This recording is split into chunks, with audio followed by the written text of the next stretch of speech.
The stagecoach rattled to a stop in front of the makeshift boarding house on the muddy streets of Seattle, Washington, and Ethan Donnelly watched from beneath the awning of the general store as a slender woman in a dusty traveling dress stepped down onto the planks, her face obscured by the wide brim of her bonnet. It was April 1878, and the rainy season had turned the frontier town into a maze of puddles and wagon ruts, the constant drizzle from gray skies making everything glisten with moisture. Ethan had been expecting her arrival for 3 weeks now, ever since he had answered the advertisement in the newspaper seeking a bride willing to travel west to marry a cattleman with his own land. He had written back immediately, describing his small ranch 5 miles outside of town where he raised horses and cattle, careful to be honest about the hard work and isolation that came with frontier life. Her letters had been brief but thoughtful, signed Katherine Abbott, and she had mentioned only that she was 24 years old, alone in the world, and willing to start fresh in the Washington territory. What she had not mentioned was the child. Ethan straightened from where he had been leaning against the post, his eyes narrowing as he caught the flash of small fingers clutching at the woman's skirts. A tiny figure pressed so close to her legs that she was nearly invisible in the folds of fabric. He felt his stomach drop, not from anger but from surprise, and he crossed the muddy street with long strides, his boots splashing through the puddles. The woman looked up as he approached, and even through the shadow of her bonnet he could see the tension in her jaw, the way her hands trembled slightly as she held a small carpetbag. Her eyes were a striking green, rimmed with exhaustion, and there was something fierce and protective in the way she angled her body between him and the hidden child. "Katherine Abbott?" he asked, removing his hat despite the drizzle. Rain immediately began to darken his sandy hair, but he paid it no mind. "Yes," her voice was quiet but steady. "You must be Ethan Donnelly." "I am." He glanced down at the movement behind her skirts, and the woman stiffened visibly. For a long moment, they stood there in the rain, the sound of it pattering on the wooden planks around them, and Ethan made a decision that would change everything. He slowly lowered himself down onto one knee in the mud, ignoring the cold water that immediately soaked through his trousers, and bent slightly to peer behind the fabric. A small face looked back at him, round with baby fat, with enormous brown eyes and dark curls that stuck out in every direction beneath a little bonnet that matched her mother's. She could not have been more than 3 years old, and she was watching him with the wary expression of a child who had learned too early to be cautious of strangers. "Hello there," Ethan said softly, offering the little girl a gentle smile. "My name is Ethan. What is yours?" The child pressed closer to her mother's legs, and Katherine's hand came down to rest protectively on the small shoulder. Ethan could feel the woman's fear radiating from her, the certainty that he would turn them both away, and something in his chest tightened at the thought of this woman, and her daughter cast back out into the world alone.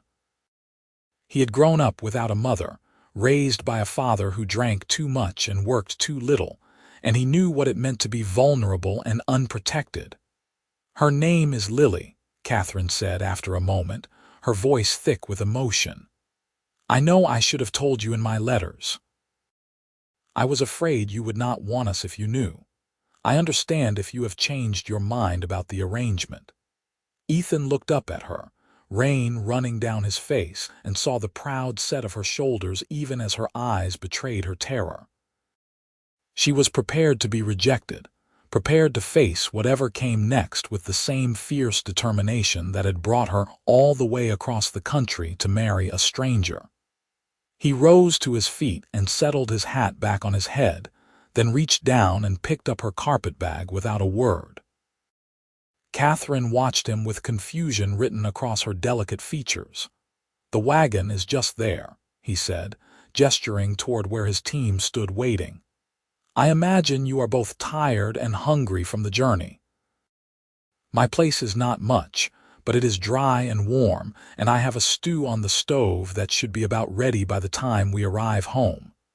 Katherine stared at him as though he had spoken in a foreign language. "You still want to marry me, even with Lily?"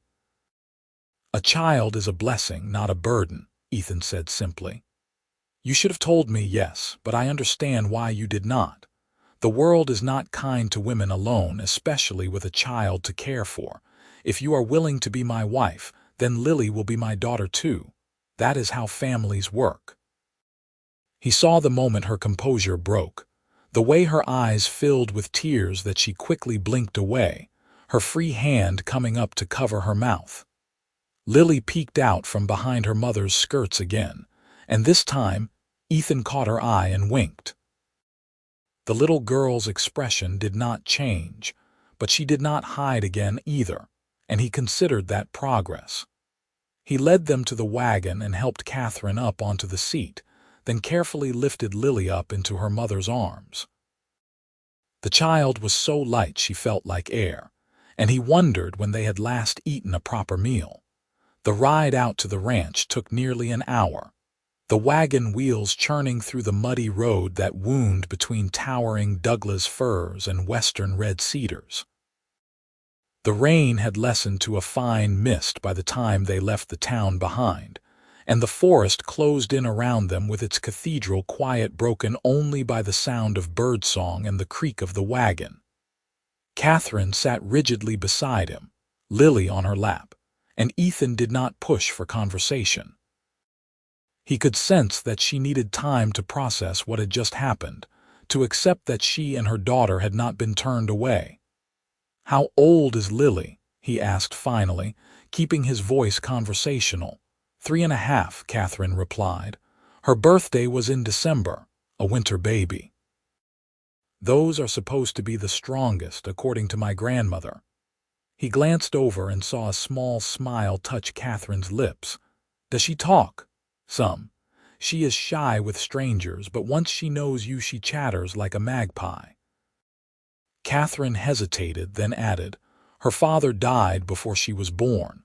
He was a good man, but there was an accident at the mill where he worked. After that, his family wanted nothing to do with us. They said the child was not his, that I had trapped him into promising to marry me. None of it was true, but it did not matter. I was alone, and eventually I could not keep up with the rent on our room." Ethan felt anger kindle in his gut at the injustice of it, at the cruelty of people who would abandon a young widow and her child. "You do not have to explain," he said quietly. "The past is past. What matters now is moving forward. You are a better man than most," Katherine said, and there was wonder in her voice. "I am just a man trying to do right," Ethan replied. "That is all any of us can do." The ranch house came into view as they crested a small rise, a sturdy structure of rough-hewn logs with a stone chimney from which smoke curled into the gray sky. It was surrounded by fenced pastures where horses grazed, their coats gleaming with moisture, and beyond that the forest pressed in on all sides like a green wall. A barn stood to one side, larger than the house, and there were several smaller outbuildings scattered around the clearing. It was not grand, but it was well maintained and solid, the kind of place that spoke of hard work and careful planning. "This is home," Ethan said as he drew the wagon to a stop in front of the house. "It is not much yet, but I have plans to expand. I want to build a proper stable for the breeding stock, and eventually add a second story to the house when children come along." Katherine looked at him sharply at that last part, and he realized she was trying to determine his expectations. He decided to address it directly as he helped her down from the wagon, Lily still clutching her mother's hand. "I know we do not know each other," he said, setting her carpetbag on the porch. "I am not expecting you to share my bed until you are comfortable with the idea."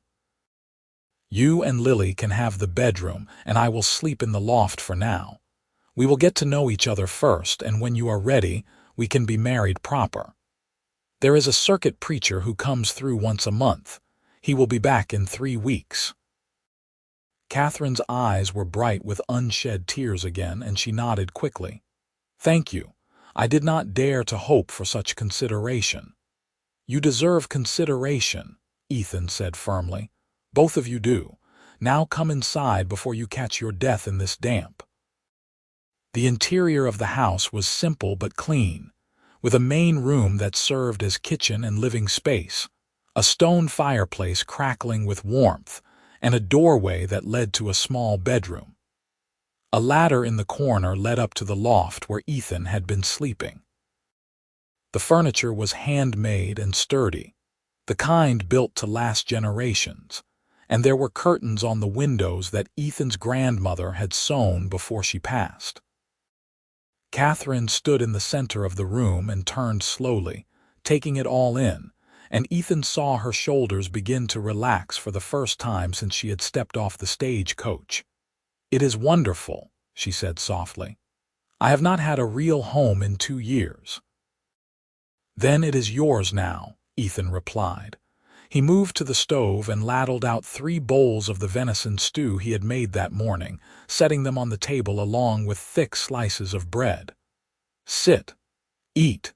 You must be starving." They ate in near silence, Lily sitting on her mother's lap and accepting small bites of potato and meat that Katherine blew on carefully to cool. The little girl watched Ethan throughout the meal with those enormous brown eyes, and he made sure to keep his movements slow and unthreatening. He had worked with wild horses long enough to understand that trust was earned through patience and consistency, and he suspected the same principles applied to frightened children. After the meal, Katherine insisted on washing the dishes despite her obvious exhaustion, and Ethan did not argue. He understood the need to feel useful, to begin contributing immediately. Instead, he built up the fire and pulled out a wooden horse he had carved during the long winter evenings, setting it on the floor near the hearth.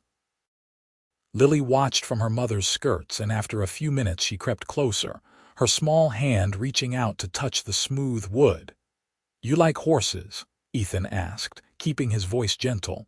Lily nodded, her fingers running over the carved mane. "I have real horses too, out in the barn. Tomorrow, if the weather clears, perhaps your mama will let me show them to you.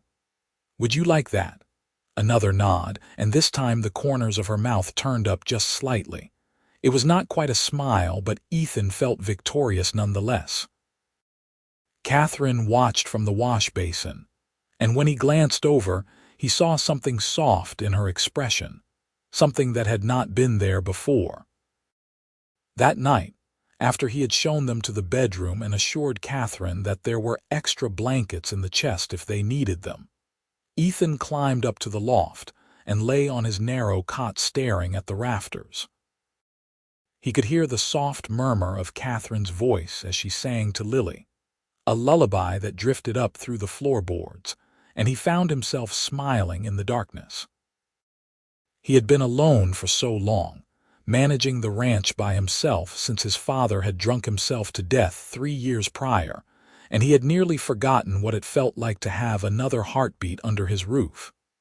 2 heartbeats now, he corrected himself. A ready-made family, dropped into his lap by fate or providence or whatever force guided such things. He thought about Katherine's green eyes, the way they had filled with gratitude and disbelief when he had not turned her away. He thought about Lily's small fingers touching the wooden horse, the tentative trust beginning to form. And he thought about the future, about the family they might build together if they could learn to care for each other. It would not be easy. They were strangers bound together by necessity and the harsh realities of frontier life.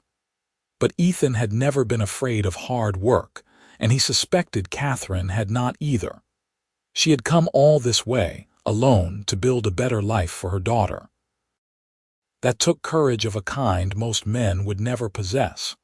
The rain picked up again during the night, drumming on the roof with a steady rhythm, and Ethan drifted off to sleep thinking that perhaps, just perhaps, answering that advertisement had been the best decision he had ever made. Morning arrived gray and damp, but the rain had stopped, leaving everything dripping and fresh. Ethan woke early as always and climbed down from the loft as quietly as he could manage, but when he reached the main room he found Katherine already awake and working at the stove. She had changed into a simple day dress, her dark hair pulled back in a practical bun, and she looked up at him with a shy smile. "I hope you do not mind," she said, gesturing to the pan where bacon sizzled. "I wanted to make myself useful. You have been so kind, and I feel I should contribute however I can." "I do not mind at all," Ethan replied, moving to pull on his boots. "Though you do not need to earn your keep. You are going to be my wife, not my hired help, I know, but I want to." She flipped the bacon with a fork, her movements efficient and practiced. "I am good at keeping house. It is one of the things I can offer." Ethan stood and crossed to her, close enough that she had to tilt her head back to look at him. He was not a particularly tall man, perhaps 5 feet 10 inches, but Katherine was petite and delicate-boned. "You offer plenty just by being here," he said seriously. "You and Lily both. I do not want you to think of this as a transaction where you have to prove your worth. You have worth simply by existing." She stared at him for a long moment, and he saw her throat work as she swallowed hard. "I am not accustomed to such kindness." "Then you will have to get accustomed to it," Ethan said with a small smile, "because I intend to be kind for a very long time." A sound from the bedroom drew their attention, and a moment later Lily emerged, her hair a wild tangle of curls, rubbing her eyes with small fists. She stopped when she saw Ethan, and he gave her a small wave before moving to set the table with plates and cups. Katherine scooped up her daughter and pressed a kiss to her forehead, whispering something in her ear that made Lily nod. They ate breakfast together, and Ethan noticed that Lily kept sneaking glances at him between bites of bacon and biscuit. "Would you like to see the horses now?" he asked when the meal was finished. "The sun is trying to come out, and the foals are always playful in the morning." Lily looked at her mother, who nodded encouragingly. "You go with Mr. Ethan. I will be right here if you need me." "You can call me Ethan," he said to Lily, offering his hand. "Or whatever you like. But Mr. makes me feel old, and I am only 26. The little girl hesitated, then placed her tiny hand in his. It was warm and sticky from breakfast, and Ethan felt something shift in his chest at the simple trust of the gesture. He led her out to the barn, Katherine following behind at a discreet distance, and pushed open the heavy door to reveal the interior. Sunlight streamed through gaps in the boards, illuminating dust motes that danced in the air, and the smell of hay and horses was rich and earthy. Several horses looked up from their stalls, ears pricked forward with interest, and from one of the larger stalls came a soft whinny. "That is Bella," Ethan said, walking toward the sound. "She just had a foal 2 weeks ago. Would you like to see?" Lily nodded vigorously, and he lifted her up so she could peer over the stall door. Inside, a dappled gray mare stood protectively over a leggy foal with a coat the color of fresh cream. The baby was nursing, its little tail flicking with contentment, and Lily gasped with delight. "Baby horse," she whispered, her first words to him. "That is right," Ethan confirmed. "Her name is Daisy because she was born right when the first daisies started blooming down by the creek. She is very sweet, just like you." Lily looked at him with those big brown eyes, and this time she definitely smiled. It transformed her entire face, making her look less solemn and more like the carefree child she should be. Ethan glanced back at Katherine and saw that she was watching them with a hand pressed to her heart, tears streaming silently down her face. He lowered Lily to the ground, and the little girl immediately ran to her mother, chattering excitedly about the baby horse and how soft it looked. Katherine mouthed the words "thank you" over Lily's head, and Ethan nodded. He understood what she was really thanking him for, not just for showing her daughter the foal, but for accepting them both without judgment, for giving them a chance at the kind of life they had been denied everywhere else. It was such a small thing, really, just basic human decency, but he was beginning to understand that Katherine had experienced precious little of that in recent years. The days began to fall into a rhythm after that. Ethan would wake before dawn to tend the animals and check the fences, and by the time he returned to the house, Katherine would have breakfast ready.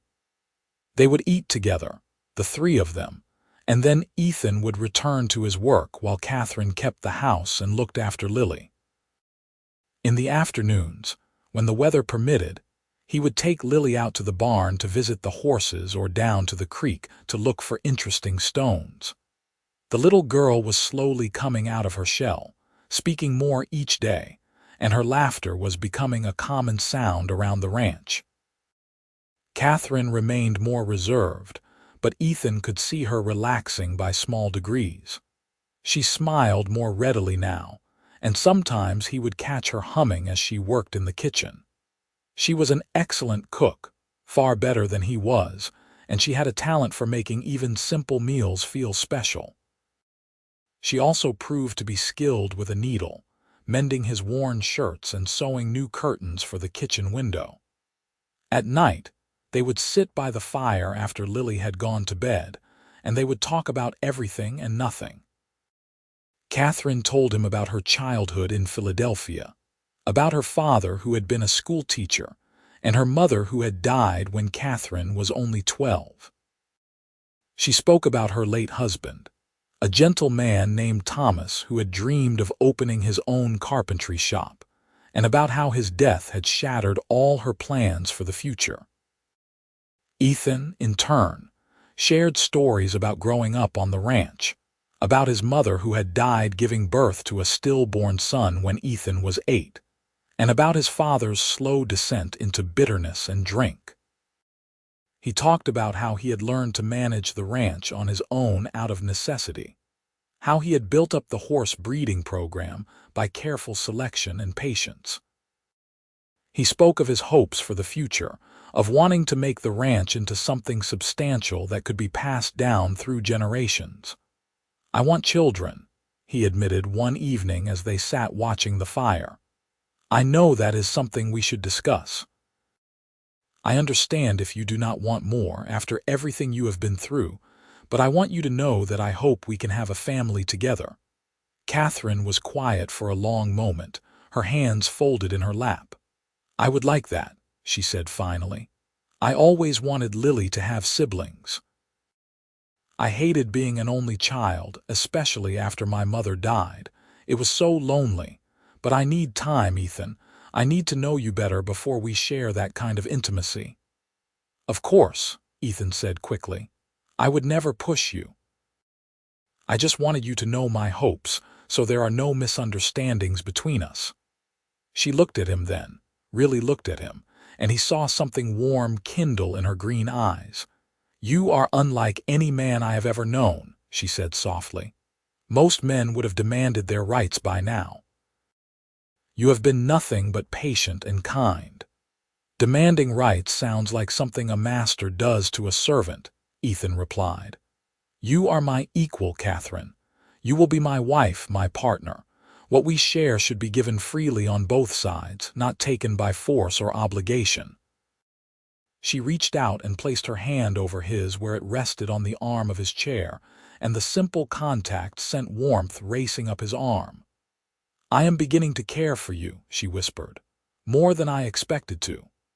"I am glad," Ethan said, turning his hand over to lace his fingers through hers. "Because I am beginning to care for you too, and for Lily. You have both brought life back into this house." They sat like that for a while, hands joined, watching the firelight dance across the walls, and Ethan felt a peace settle over him that he had not known he was missing. This was what he had been searching for when he placed that advertisement, though he had not fully understood it at the time. Not just a wife to cook and clean, but a true partner. Someone to share the quiet evenings and the hard work, the triumphs and the setbacks. Someone to build a life with. 3 weeks passed more quickly than Ethan would have thought possible, and before he knew it, the circuit preacher was due to arrive in Seattle. Ethan hitched up the wagon early on Sunday morning, and Katherine appeared wearing a dress of deep blue that he had not seen before. It made her eyes look like emeralds, and her dark hair was arranged in an elaborate style that must have taken her an hour to pin in place. Lily wore a little white dress with lace at the collar, her curls tamed into ringlets, and she clutched the wooden horse Ethan had given her like a talisman.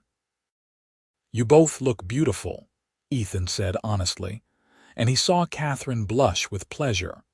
The ride into town was different from that first journey 3 weeks ago. This time, Katherine sat close beside him, close enough that their shoulders touched with each bump in the road, and Lily sat on her lap chattering about the trees and the birds and the clouds. There was an ease between them now, a comfort that came from shared meals and long conversations, and the simple act of existing in each other's space day after day. The church in Seattle was really just a large room in the back of the Mercantile, with rough wooden benches and a simple cross on the wall. But it was full when they arrived, with ranchers and loggers and miners filling the seats, many of them with wives and children of their own. Ethan recognized several of the men and nodded to them as he led Katherine and Lily inside. The preacher was an elderly man named Reverend Michaels, with a shock of white hair and kind eyes, and he greeted Ethan warmly. "So this is the bride you wrote to me about," Reverend Michaels said, smiling at Katherine, "and her daughter. Welcome to Seattle, my dear. We are glad to have you." The service was simple and heartfelt, with hymns sung in rough but enthusiastic voices, and a sermon about building lives of integrity and service. Afterward, Reverend Michaels called Ethan and Katherine forward, and they stood together in front of the congregation while he performed the marriage ceremony. Ethan had bought a simple gold band from the Mercantile the day before, and when he slid it onto Katherine's finger, he saw tears gather in her eyes. He took both her hands in his and spoke the vows clearly, meaning every word, and when Katherine repeated them back, her voice was steady despite the emotion he could see in her face. "I now pronounce you man and wife," Reverend Michaels said with satisfaction. "You may kiss your bride." Ethan hesitated, unsure if Katherine was ready for even this small intimacy in front of others, but she smiled up at him and rose on her toes. He bent down and pressed his lips to hers, a brief and chaste kiss, but it sent electricity racing through him nonetheless. When he pulled back, Katherine's cheeks were pink and her eyes were shining, and he knew his own face must be showing similar wonder. They were married. She was his wife now, and Lily was his daughter, and they were a family. The congregation clapped and offered congratulations, and several of the women clustered around Katherine to welcome her properly to the community. Ethan watched as his new wife was embraced and kissed on the cheek by ranchers' wives and shopkeepers' daughters, saw how she lit up under the warmth of their acceptance, and he felt a fierce protectiveness rise in his chest. These people were good folk, for the most part. They would look after Katherine and Lily if anything ever happened to him. That knowledge eased a worry he had not fully acknowledged.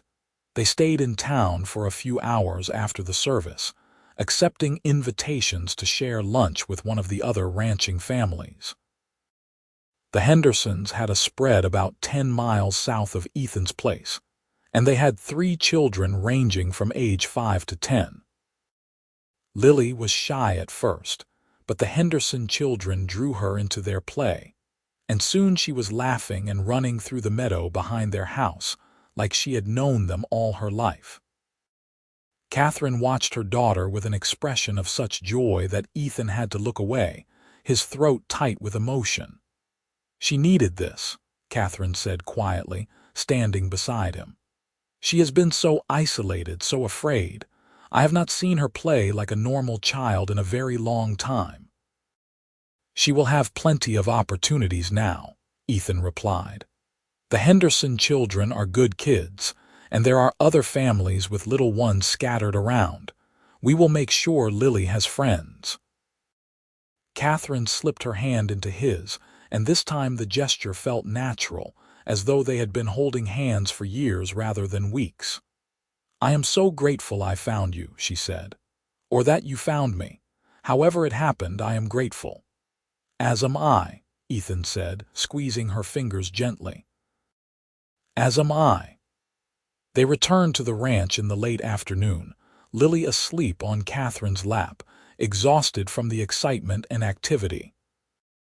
Ethan carried the little girl into the house and laid her on the bed still in her white dress, and Katherine covered her with a quilt before following him back out into the main room. They stood there for a moment, suddenly awkward, and Ethan cleared his throat. "I know we are married now," he said carefully, "but I meant what I said before. I will still sleep in the loft until you tell me otherwise. I do not want you to feel pressured." Katherine studied him for a long moment, then crossed the space between them and placed her hands on his chest. He could feel the warmth of her palms through his shirt, feel his heart hammering beneath her touch. "I am ready," she said softly. "I have been ready for days now, but I did not know how to tell you. I want to be your wife in truth, Ethan. I want to share your bed and your life, all of it." He cupped her face in his hands, his thumbs stroking her cheekbones, and saw the certainty in her eyes. This was not obligation or duty speaking.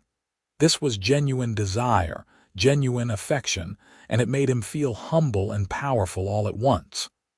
"Are you certain?" he asked, needing to hear it one more time.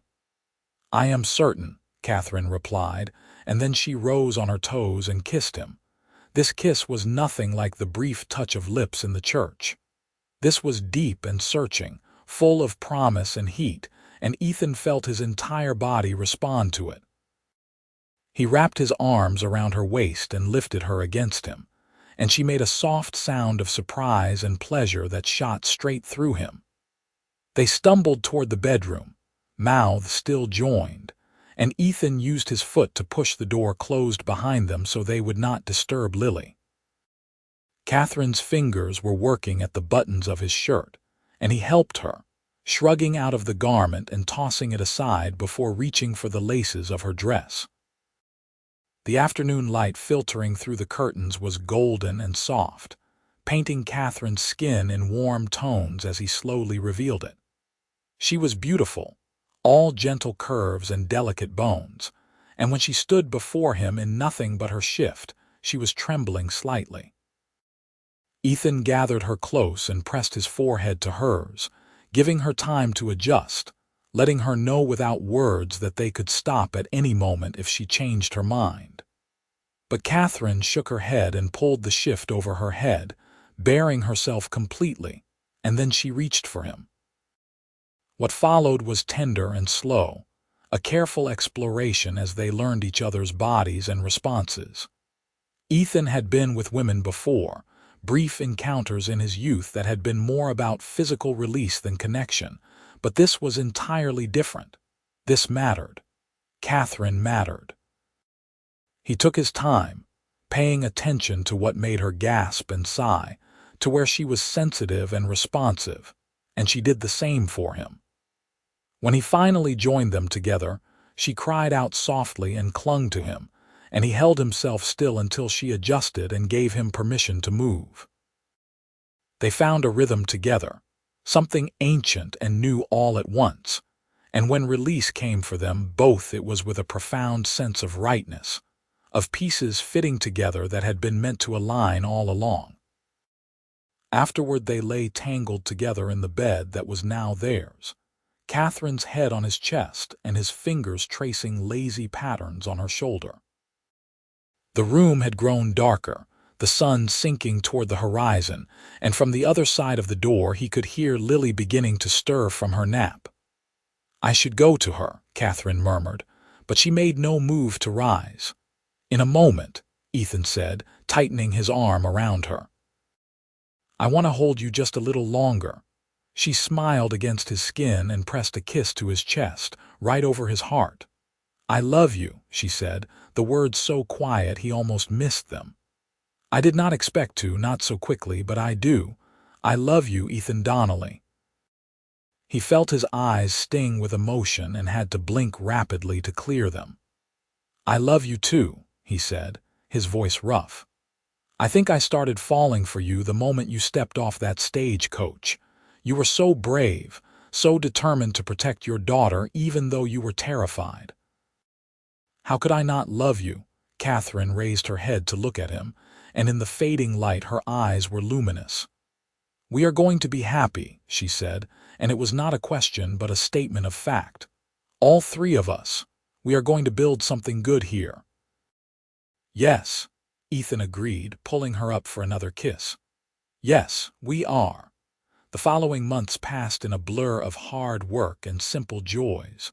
Summer came to the Washington territory with longer days and warmer weather, though the mornings and evenings remained cool. Ethan threw himself into expanding the ranch, building the new stable he had planned and adding fencing to create additional pastures. Katherine worked alongside him when Lily napped, proving herself to be stronger than her delicate appearance suggested. She could swing a hammer and dig post holes, and she was not afraid to get her hands dirty. Together they built something neither could have managed alone, a partnership in the truest sense. Lily thrived in the open air and freedom of the ranch. She followed Ethan everywhere when he allowed it, chattering constantly now, her vocabulary expanding daily. She learned to feed the chickens and collect eggs, to brush the horses gently, to spot deer in the forest and fish in the creek. Her cheeks grew rosy with health, and the fearful wariness that had marked her when she first arrived gradually faded away. She called Ethan Papa now, the word offered hesitantly at first but with increasing confidence, and each time she said it, he felt his heart expand in his chest. Katherine bloomed as well, her beauty becoming more apparent as worry and hunger and exhaustion were replaced by security and nourishment and rest. She laughed often now, a sound like music that Ethan never tired of hearing. At night, after Lily was asleep, they would retreat to their bedroom and make love with increasing passion and skill, learning to please each other with touches and whispers and joined bodies. Katherine became pregnant in August. The news announced one morning over breakfast with shy delight, and Ethan swept her into his arms and spun her around the kitchen until she begged him to stop before she got dizzy. "Another child," he said wonderingly, his hand spread across her still flat belly. "A brother or sister for Lily." "Are you happy?" Katherine asked, though the answer was clear in his face. "Happier than I have ever been," Ethan confirmed. "I did not know life could be like this. I spent so many years alone just surviving that I forgot what it meant to truly live. You and Lily taught me that. This baby will be a symbol of everything we have built together." Katherine's eyes filled with tears, though she was smiling. "You say the most wonderful things," she whispered. "Sometimes I am afraid I will wake up and find this was all a dream. That I am still in Philadelphia, sleeping in a boarding house with Lily, wondering where our next meal will come from." "It is not a dream," Ethan said firmly, pulling her close. "This is real. We are real, and I will spend every day of the rest of my life proving that to you." They told Lily about the baby that evening, explaining carefully that Mama had a little brother or sister growing in her belly, and that in the spring there would be a new member of their family. Lily absorbed this information with wide eyes, then looked up at Ethan. "Baby will call you Papa too?" she asked. "Yes," Ethan said, his throat tight. "Just like you do." Lily nodded seriously. "Good. You are the best Papa." He had to turn away so she would not see the tears that threatened to spill over, and Katherine came to stand beside him, her hand finding his and squeezing tight. They stood there together, looking out at the ranch they had built, the life they were creating, and Ethan sent up a silent prayer of gratitude to whatever force had brought them together. Winter came early that year, snow falling in late October and blanketing the ranch in white. Ethan made sure they had plenty of firewood stacked and food stored, preparing for the months when they would be largely confined to the house and barn. Katherine's belly began to swell with the baby, and she moved with increasing care, one hand often resting protectively on the curve. Lily was fascinated by the changes in her mother's body, pressing her ear to Katherine's stomach and insisting she could hear the baby talking to her. "Baby says it wants to meet me," Lily announced one evening as they sat by the fire. "Baby says thank you for being its sister." Ethan and Katherine exchanged amused glances over her head. "I am sure the baby is very grateful," Katherine said solemnly. The long winter evenings gave them time to simply be together as a family. Ethan taught Lily her letters using a slate and chalk, delighted to discover that she was bright and quick to learn. Katherine sewed baby clothes and blankets, her needle flashing in the firelight, and sometimes she would sing as she worked. Ethan whittled toys and animals from scraps of wood, building a small menagerie that Lily arranged and rearranged endlessly. They read aloud from the few books they owned, Ethan doing different voices for different characters, until Lily giggled helplessly, and Katherine had to beg him to stop so she could catch her breath. It was during one of these quiet evenings in January that Ethan brought up a subject he had been thinking about for weeks. "Katherine, I was wondering if you would want to adopt Lily legally. Make her my daughter in the eyes of the law, not just in our hearts. She already calls me Papa, and I think of her as mine, but I want to make it official." Katherine's hand stilled on the blanket she was hemming, and she looked up at him with an expression he could not quite read. "You would do that, of course," Ethan said, surprised that she even had to ask. "She is my daughter. I want her to have my name, to inherit from me along with any other children we have. I want there to be no question that she belongs to this family completely." Katherine set aside her sewing and crossed to where he sat, climbing into his lap despite her growing belly. She wrapped her arms around his neck and pressed her face against his shoulder, and he felt hot tears soak through his shirt. "I never imagined I would find someone like you," she said, her voice muffled. "Someone who would not just tolerate Lily but genuinely love her. Thank you for giving her the father she deserves."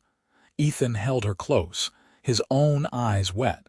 "She makes it easy to love her. You both do." They traveled to Seattle when the weather cleared in February to file the adoption papers with the territorial judge. Lily stood very still and serious as the judge explained that she would now be Lily Donnelly, daughter of Ethan and Katherine Donnelly, with all the rights and responsibilities that entailed. When it was done, Lily looked up at Ethan and said, "I am really yours now, forever and ever." "You were always really mine," Ethan replied, lifting her into his arms. "But yes, forever and ever. Nothing and no one can change that." March brought the first signs of spring, the snow beginning to melt and reveal brown grass beneath. The horses grew restless, eager to be out in the pastures again, and Ethan spent long days working with the new foals that had been born over the winter. Katherine was enormous now, her belly so large she had trouble finding a comfortable position to sleep, and she was counting down the days until the baby would arrive. They had arranged for a midwife from Seattle to stay with them when the time came, a capable older woman named Mrs. Patterson, who had delivered half the babies in the territory. The labor began on a mild evening in late March, just as the sun was setting. Catherine's water broke while she was preparing dinner, soaking her skirts, and she looked at Ethan with wide eyes that held both excitement and fear. He helped her to the bedroom and rode immediately for Mrs. Patterson, pushing his horse hard through the darkening forest. The midwife came without complaint, gathering her supplies and following him back to the ranch with impressive speed for a woman of her years. Ethan paced the main room while Mrs. Patterson worked with Katherine, occasionally hearing cries of pain that made him want to break down the door. Lily sat on his lap, unusually quiet, sensing that something important was happening. He told her stories and sang her the songs Katherine had taught him, trying to distract both her and himself. The night wore on, hours passing with agonizing slowness, and Ethan prayed harder than he had ever prayed in his life that Katherine and the baby would both be well. Finally, just as dawn was beginning to lighten the eastern sky, he heard a thin wail from the bedroom. His heart stopped, then started again in double time, and he stood so quickly he nearly dumped Lily onto the floor. Mrs. Patterson emerged a moment later, wiping her hands on her apron, and she was smiling. "You have a son," she announced. "A big, healthy boy with a fine set of lungs. Your wife did beautifully. She wants to see you."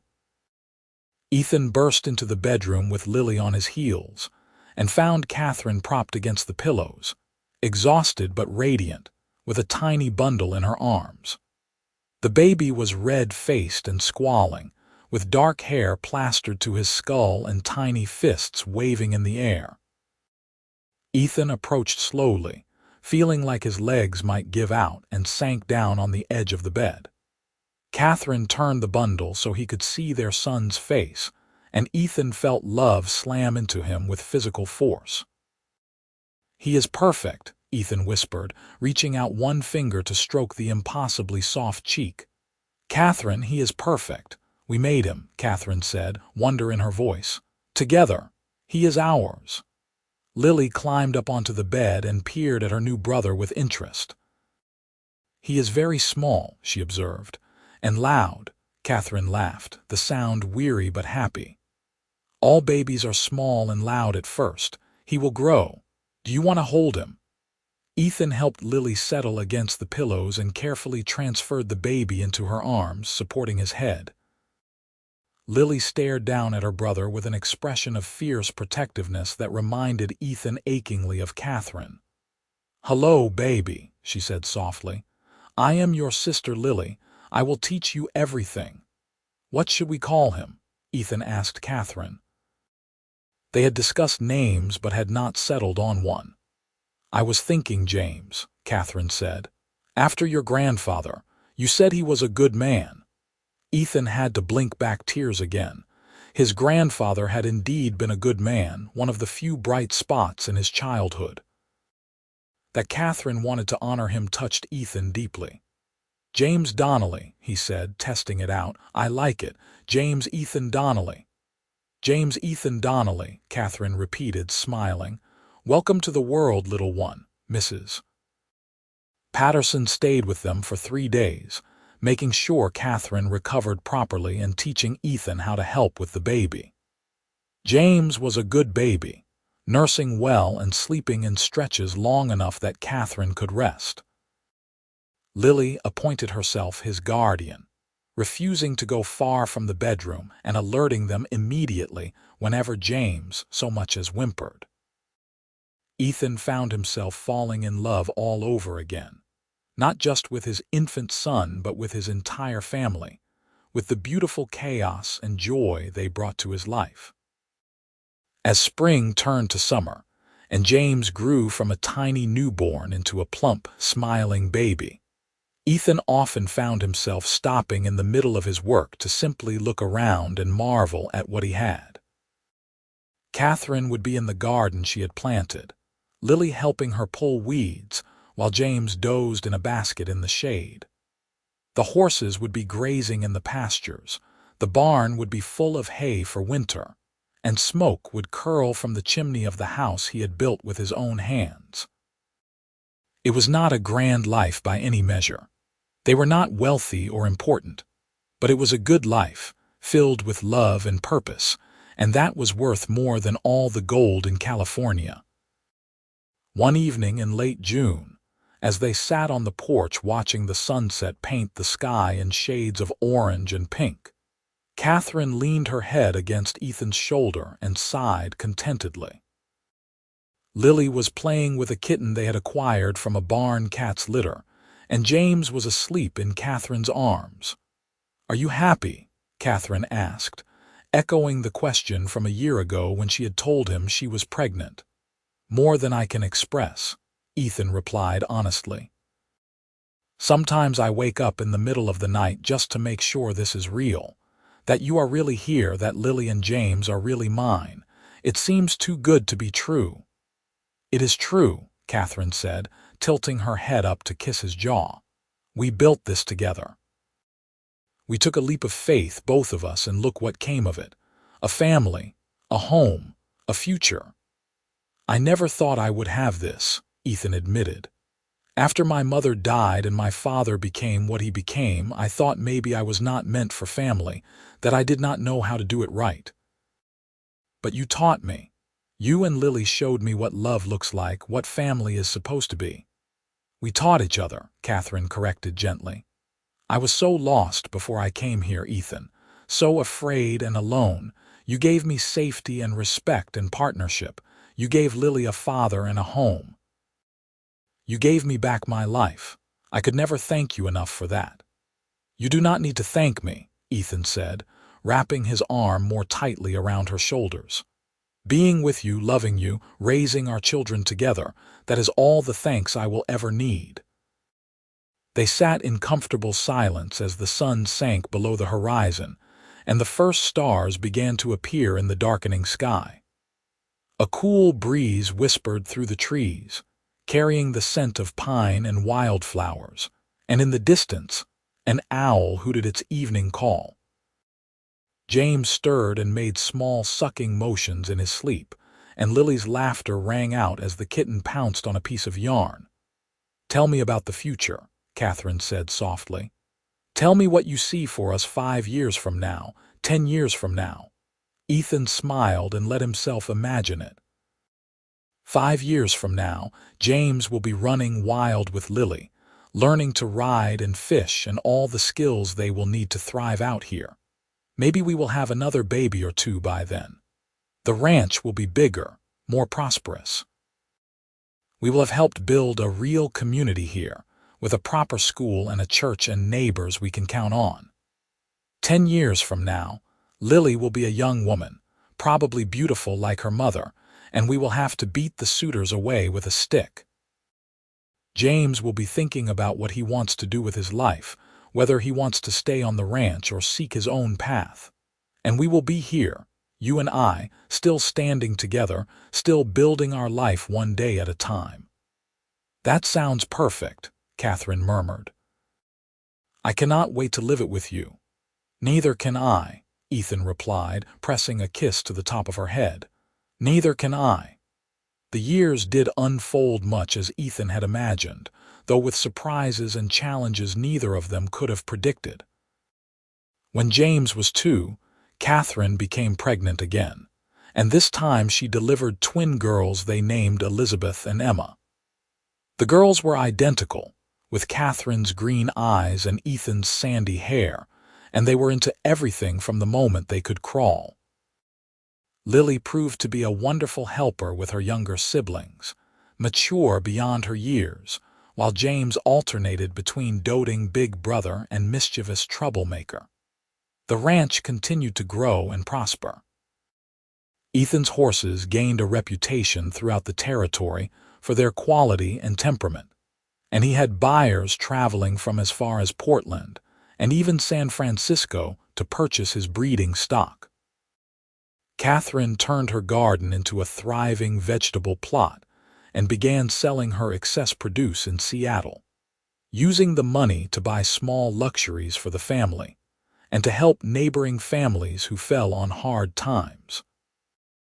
They added a second story to the house, creating bedrooms for the children and a larger space for themselves, and built a proper schoolhouse on the property where Katherine taught not just their own children but those of several neighboring families. There were hard times too. A harsh winter when they lost several horses to illness, a summer drought that nearly dried up their creek, a fire that destroyed one of the outbuildings caused by a lightning strike during a thunderstorm. But they faced each challenge together, supporting each other through the setbacks and celebrating the victories. Their love deepened with each passing year, maturing from the passionate intensity of newlyweds into something richer and more enduring. They knew each other completely now, knew each other's habits and quirks and fears and dreams, and that knowledge only made them more devoted to one another. Lily grew into a young woman of exceptional grace and intelligence, with a gift for working with horses that matched Ethan's own. She was 16 when a young man named Robert Henderson, the oldest son of their friends who had welcomed them that first day after the wedding, began calling on her with serious intentions. Ethan was torn between pride that his daughter had caught the eye of such a fine young man and reluctance to let her go, but Katherine gently reminded him that this was the natural order of things. Children grew up and made their own families. It did not mean they loved their parents any less. The wedding took place on a beautiful day in September 1894, with what seemed like half the territory in attendance. Lily wore a dress of white lace that Katherine had sewn by hand, and she was so lovely that Ethan had trouble holding back tears as he walked her down the aisle. Robert looked at her like she hung the moon, and Ethan knew his daughter would be loved and cherished. After the ceremony, as he danced with Lily at the reception, she whispered in his ear, "Thank you for being my papa. Thank you for choosing us that day in the rain." "Thank you for letting me," Ethan replied, his voice thick. "You made me a father, Lily. That is the greatest gift I could have received." James grew into a strapping young man who loved the ranch as much as Ethan did, and it became clear that he would take over the operation when Ethan was ready to step back. The twins, Elizabeth and Emma, were as different as two people could be despite their identical faces. Elizabeth was quiet and studious, always with a book in hand, while Emma was wild and adventurous, climbing trees and racing horses, and generally giving her parents gray hairs. They all thrived in the life Ethan and Katherine had built for them, secure in the knowledge that they were loved and supported. In the summer of 1900, as Ethan was approaching his 48th birthday, he and Katherine took a rare trip alone to Seattle, leaving the children in James's capable care. They walked the streets that had changed so much since Katherine had first arrived 22 years earlier, now paved with proper roads and lined with brick buildings. Seattle was a real city now, bustling with commerce and growth, and it was almost hard to remember when it had been little more than a muddy frontier outpost. They stopped in front of the old boarding house where Katherine had first stepped off the stagecoach, and she leaned against Ethan's side with a nostalgic smile. "Do you remember that day?" she asked. "You were standing under the awning of the general store watching me. I was so frightened, so certain you would send us away when you saw Lily. I remember thinking you were the bravest person I had ever seen," Ethan replied. "Coming all this way alone, willing to marry a stranger for the sake of your daughter, how could I not admire that?" "And then you knelt down in the mud to say hello to her," Katherine continued, her eyes distant with memory. "That was the moment I knew everything would be all right.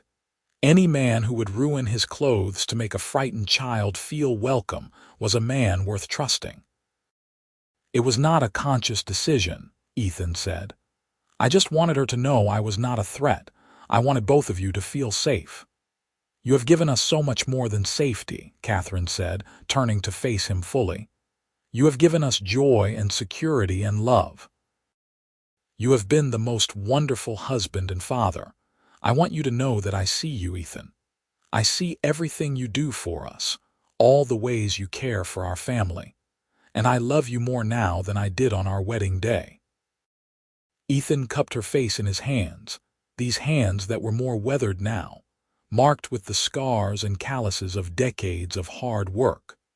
Her face, too, showed the passage of time, fine lines around her eyes and mouth, threads of silver in her dark hair. But to him, she was as beautiful as she had been at 24, perhaps more so because now he knew the strength of character that lay beneath the surface. "And I love you," he said softly. "You are my heart, Katherine, you and the children. Everything good in my life began the day you arrived."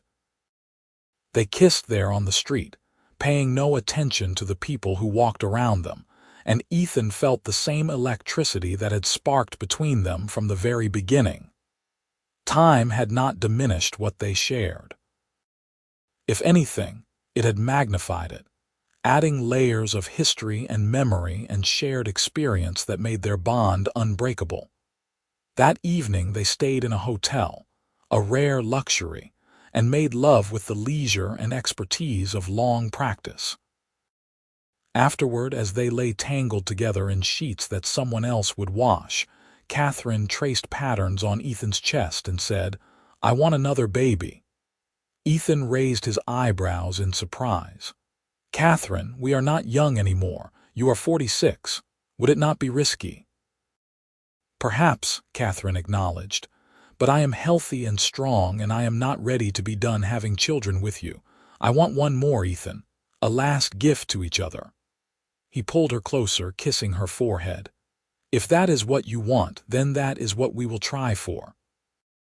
But promise me you will be careful, that you will let me take care of you if it becomes too much."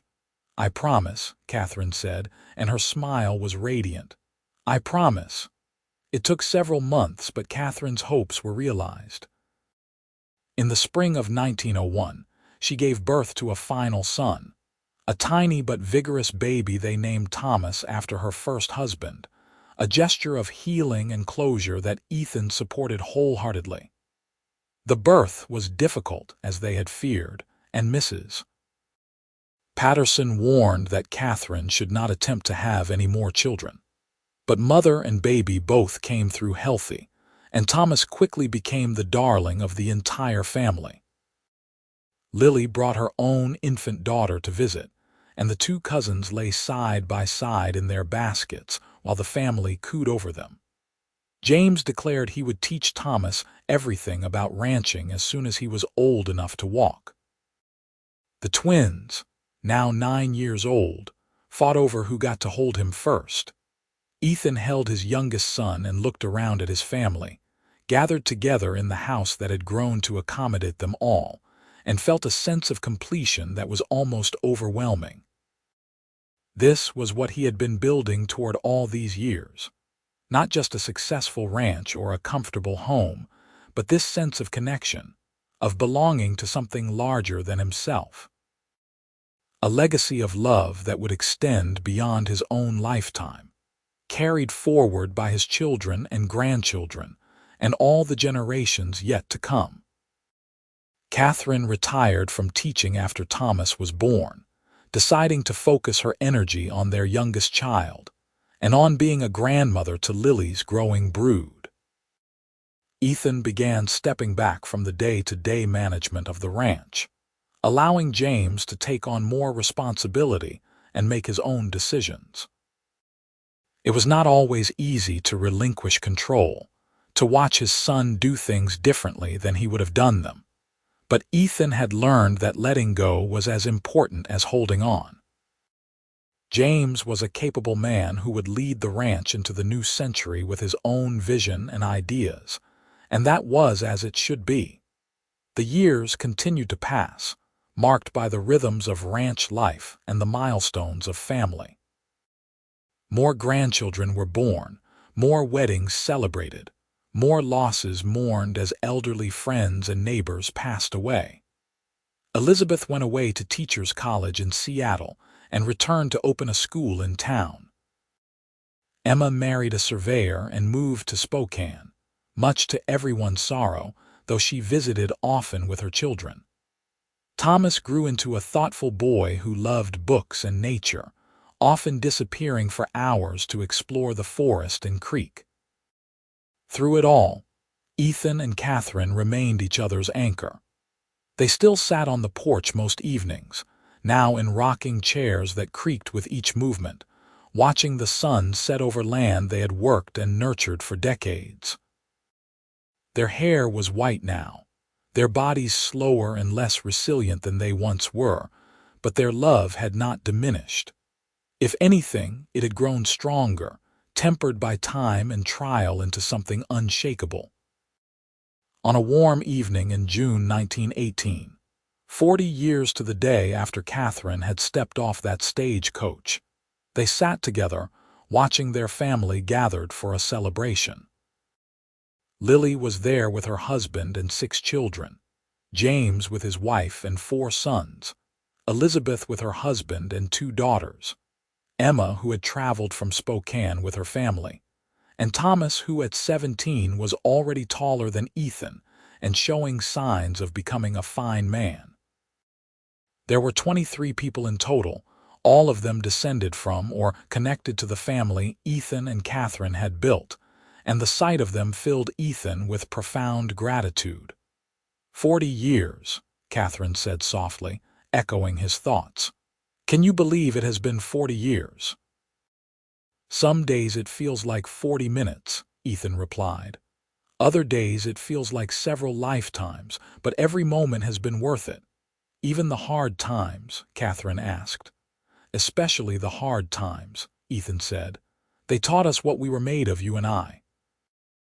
They proved that what we had was strong enough to withstand anything, and they made the good times that much sweeter.